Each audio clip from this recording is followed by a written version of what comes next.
Tennessee beats Kentucky. If the Vols don't make at least an Elite Eight, it is a letdown. Ted asked that question. He says so. He thinks that's the case, and I'm going to agree with him. I think this has to be an Elite Eight team. But let's live in the moment. Let's look back at what Tennessee did against Kentucky. What stood out about that win to you? To me, it was Dalton Connect not on an elite night. They handled him well. They got him rest so he could score when they needed him to. It was a very efficient night because Kentucky wanted to shut him down. I thought that was pretty obvious. Caleb, I thought that that's exactly what Dalton Connect's supposed to do. He's supposed to bring you points when you need it, but if he can't, somebody else should be open. I just think it's another step in the right direction, and this is a really good basketball team. I was having this discussion over the weekend with somebody that's older than me. He's probably 60, 65. So he remembers the Ernie and Bernie days. And I said, best Tennessee basketball team since ... And he said, yes. And I said, whoa. There's a question. And he goes, I think this is the best ever if they can get some of this inconsistency out, which is still plaguing them. And I'm not going to pretend to know the Ernie and Bernie days, but there is at least, I think we can say, the potential that they could be better because they're deeper than the Ernie and Bernie days. Is that fair? I disagree. I think their depth is their problem. And this is the best Tennessee basketball team, by the way, since 07-08. 07-08 is the best basketball team in Tennessee history with Chris Lofton, Jawan Smith, Tyler Smith, all those guys. I want to give some credit first before I go into the negatives. One, it seemed like all of the negatives, all of the slumps that Josiah-Jordan James had been facing for like a month, just all like he made up for it all in one night, didn't he? He looked like an NBA player. Like if you just tuned in, you're like, is this guy going in the top 10? Yeah, exactly. And then the rest of the time he plays horrible on offense, but Barnes keeps him in because he's so valuable defensively. So he went off. Santi Vescovi is clearly back. I don't know if you guys have noticed, but Santi Vescovi is consistently getting us 10 to 12 points for a couple of threes a game. Zakai Ziegler. Here was Calipari's bet over the weekend, and this was a big one. Calipari was like, Zakai Ziegler plays reckless. He's undersized. I got 3 first-round draft picks in my backcourt. If I take Dalton Connect out of the game, Zakai Ziegler with my first-round draft picks at guard can't do anything. That was his bet, wasn't it? That was his gamble. Yep. And Ziegler, he looked like the first-round draft pick on the court at guard over the weekend. None of Kentucky's guards did. And, 26 points, 13 assists. You got to give him all the credit in the world. Adu finally stepped back up, got 11 and 11. Here's the problem. Again, every starter played more than 28 minutes. 3 of them played 30 minutes or more. Nobody off the bench played well. Toby Awaka was in and had 4 fouls. Barton still wouldn't put JP Estrella in. He barely touched Cameron Carr. Freddie DeLeon is still not seeing action. Tennessee, and Ron Slade talked about this last week. You can get excited about a Kentucky win because they're good enough to do that with their starters, but they go 7.5 deep. And that's a big problem in March. Because, again, that's what gets you bounced out early. You got you play a Thursday night, and then you play a Saturday night, and the Saturday night's when you run into a red-hot shooting team, and your legs are sore from playing on Thursday, and maybe you went deep in the conference tournament and played until Sunday in the conference tournament. So you played Sunday, Thursday, and then Saturday, and the other teams had a week and a half off, and they just have a red-hot night, and you don't have the energy to keep up. That's what Tennessee's in danger of right now. And it was fine that Barnes relied on all his starters for Kentucky. But Dave, I'm going to say something that he needs to do. I think Tennessee's probably at this point a lock for the NCAA tournament, no matter what happens at this point, right? They've clinched it, no matter how badly they stumble down the stretch. Yes. By the way, somebody says best ever, and I don't think it's that close talking about the team. Can we get a column out of you comparing the 07-08 team to this one? I would love to read that because I covered that team, and I actually think this one's better, but I would love to read your column because I'll do it. This one has better starters. That team was deeper though, and here's where I'm, and that's what I'm. Yeah, the problem is their depth, and here's the issue. Dave Barnes should sacrifice some losses to get some backups more minutes over the next month. He's got to develop some backups and get his starters some rest. He has to, and if that means losing a few more SEC games, so be it, because you you can't go into the tournament 7.5 deep. You just can't. You're not going to win a championship that way. And so, I mean, I don't care. I'm just gonna tell you guys, I don't care about seeding. I think seeding is stupid. I don't care if you get a 9 seed or a 3 seed or a 13 seed, whatever. You still It's more off geography nowadays than it is actual what you accomplished. Yeah, exactly. So I don't really care what the seed is. I think Tennessee with their starters is good enough to beat anybody. So it doesn't matter what their seed is. I don't even care if they're playing a 1 seed in the second round.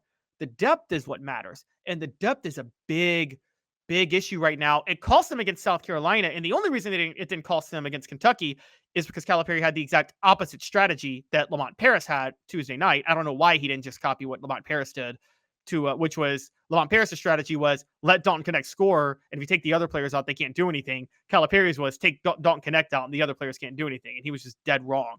You can't go far at 7.5 deep. I've covered too many teams in the NCAA tournament that had great teams, but they went 7 or 8 deep, and they were bounced out the first weekend. It's a big problem in March.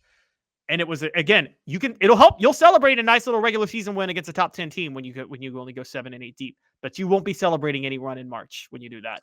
So it appears as if the message board primarily agrees with you, but we did have one post saying that Tennessee is plenty deep enough. Other teams don't play 10 players consistently. Your take? That's right, but they usually do play 9. And other teams, usually their best players, they don't have anybody. They may have one player average more than 25 minutes a game. Tennessee's got all 5 of Tennessee's starters are averaging about 27 minutes a game, and 3 are averaging 30 minutes a game. So Tennessee, this is a big problem. Now, look, I've talked with Dave on this.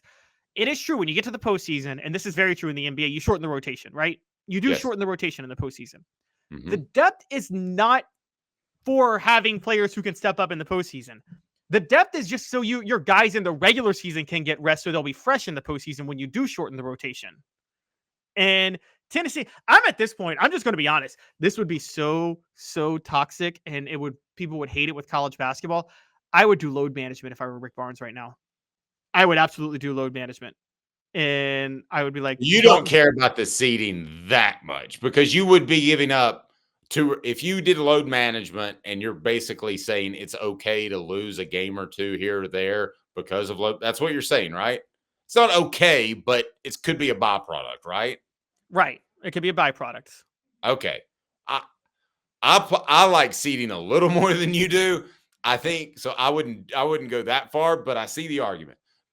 I would say this. I think the worst case scenario for Tennessee is Tennessee makes the tournament. Tennessee's a 1 or 2 seed. Tennessee wins the first game fairly easily because they're just outmatching the other one. And then because they get to rest their guys, they feel fantastic for that next game, the round of 32. They make it to the Sweet 16, and then they get in the Sweet 16 and maybe win a game. But that second game of that weekend, whether or not that's on a Saturday or Sunday, that's where it gets scary to me. Now, that would have you in the Elite 8, so that's not bad. But that's when the depth or lack thereof would show up in that particular weekend. I've seen it happen before. And I believe that at that point, Rick Barnes would think long and hard about retirement. And I wanted to dig into that for a second. It's brought to you by Tennessee Cider Company, the original hard cider of the Smoky Mountains. Use the promo code HAT. That's HAT to receive some free swag with your cider order.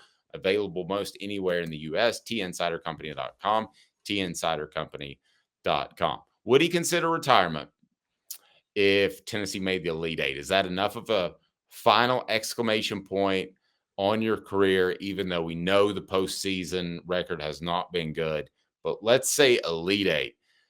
Does Rick Barnes retire, and is Tennessee better off if Rick Barnes retires? I'm not going to say better off, because I think this is going to be a very unpopular opinion. I don't think Tennessee needs to take the Doug Dickey approach to basketball, because there is clearly financial value to being relevant. But they can take the approach to basketball of if we're just in the NCAA tournament conversation every year, it's fine because we're going to get people showing up for the games. I mean, that's the truth, isn't it, Dave? Like, Yeah. I mean, and so I think that's the approach they have. I think it's the right approach, and you don't know who you're going to get. Look, you never know who you're going to get if you replace a coach like Rick Barnes. Now, if you're Duke, you move on from Rick Barnes, right? If you're North Carolina, you're ready for him to retire. But if you're Tennessee, you're just like, you know what? We like being this perpetual, regular NCAA contender. It's good finance. It's a good supplement for what really matters, which is the football program. And that's that. And a lot of people don't want to hear that, but football's more than the engine that drives the train. That's what Fulmer once said about the football for the athletic department. It's more than it's the engine, it's the tires, it's the battery. Like, how much of a car, Dave, if your athletic department is the car, how much of the car is football? It's the engine and it's the body. So maybe basketball is The the turn signal. transmission. The No, transmission. a little more than the turn signal. It's 10% of the car if you want to look at it budgetarily for Tennessee. SC Scout guy had an interesting point. He said, I don't think they're better off. Who are they going to get that is better? It isn't like Tennessee is a power destination job. I may think it's a little bit better of a job than you. It's not a blue blood job, SC Scott got agreed. It's not a Duke or a Kentucky or Kansas where you just call up somebody to pick up the phone. But I think it's a pretty good job. And I drove by the Pratt Pavilion over the weekend, and I'm amazed by the amount of support that they have. And you have the Pat Summit thing, which is awe-inspiring. So I don't think it's a destination elite job, but I think it's a very, very good job. So I'll tell you this, God rest his soul, if Mike Hamilton were the athletic director right now, then Tennessee would be better off if Rick Barnes retired after the season. I say that because Mike Hamilton was really, really tied into basketball. Now, we could argue whether or not he was tied into football because he didn't know Lane Kiffin would bolt. But with basketball, Donnie Tyndall was a good hire from an X's and O's standpoint, right, Caleb? Oh, that was Dave Hart's hire. Dave Hart made that hire. Sorry. Well, let me go back then. Bruce Pearl, though. He found Bruce Pearl. Bruce Pearl is phenomenal. Did any of us know who Bruce Pearl was before he was hired as Tennessee's head coach? No, he had one Sweet 16 run, but you usually don't hire based on that. And Mike Hamilton had dug in and done his research. There were a lot of more high profile coaches, most notably Bobby Knight. I think a lot of people wanted Mike Hamilton to open the checkbook for Bobby Knight to go to Tennessee. I do remember that. I'll go ahead and tell you this, guys. This is a fact. I could make 5 phone calls when it comes to a young college football coach. I'm not as tied in to basketball, obviously, because of our audience. I could make 5 phone calls with educated questions, and I could be Tennessee's search committee for a football coach and find the best young coach or the best guy to step in if Josh Heupel did anything. I don't think that's as easy in basketball, but I think it's doable. What type of let me ask you this, Caleb. What type of coach do you think they could get if he decided to retire? And it's brought to you by Apex Apparel Group. Design, brand, market. They've got it all. Giveaways. They also have uniforms needed for your business, spirit wear for a school or group need.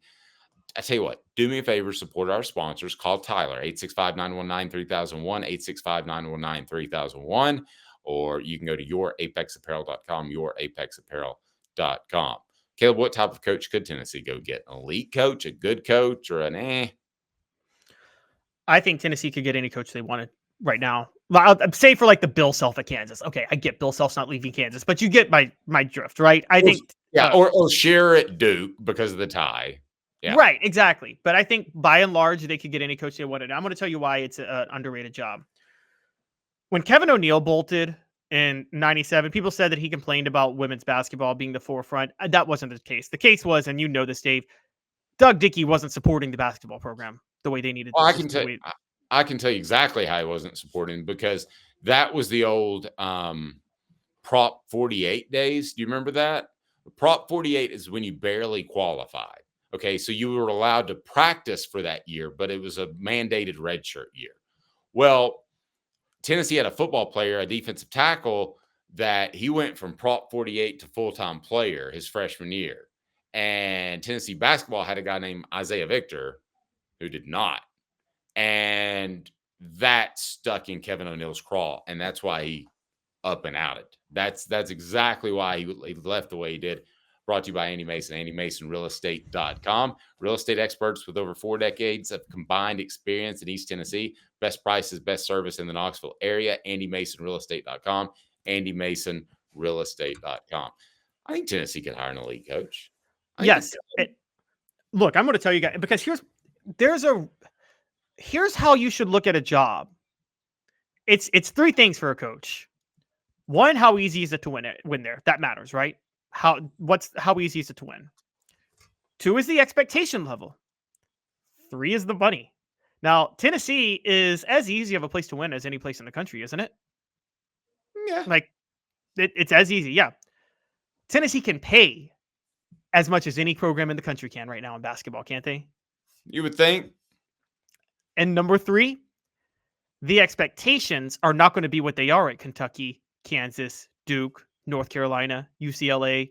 They're not going to have those expectations. So you actually get a top-tier job without top-tier expectations. That's a dream scenario type of job, isn't it, for a head coach?